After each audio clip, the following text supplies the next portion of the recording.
Samantala, balikan po natin ang aming kasamang si Peng Alinio ng Radyo ng Bayan Davao. Ito'y kaugnay po ng pinabulaanan po ni Davao Oriental Governor Corazon Malanyaon na hindi siya nakatanggap ng pondo sa NABCOR. Peng, magandang hapon. Magandang hapon, Kirby. Maring sinabi ni Davao Oriental Governor Corazon Malanyaon, dating staff ng nasabing lalawigan, bago pa ito naging gobernador, na wala itong kilala mula sa ahensya ng NABCOR at sa kanyang pagkaalala na narinig lamang ito ang nabanggit na tanggapan ng Department of Agriculture o DA ang nagsabi sa kanya na may makukuha itong mechanical dryer sa pamamagitan ng NABCOR na sa kanyang paniniwala ay naka-affiliate sa DA. Kailangan itong isumite ang pangalan umano ng irrigators o asosasyon na mga magsasaka bilang beneficiaryo at saan ito i-deliver sa kanyang distrito sa Davao Oriental.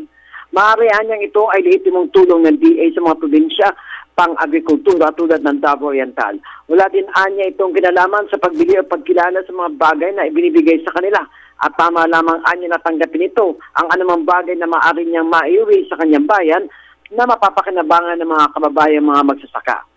Marinding itinanggi ng gobernador na may kinalaman ito sa kanyang PDAP dahil ang kanyang PDAP anya ay napunta sa water system, covered courts, barangay health station, sitio electrifications, barangay halls at sa mga daycare center sa kanyang.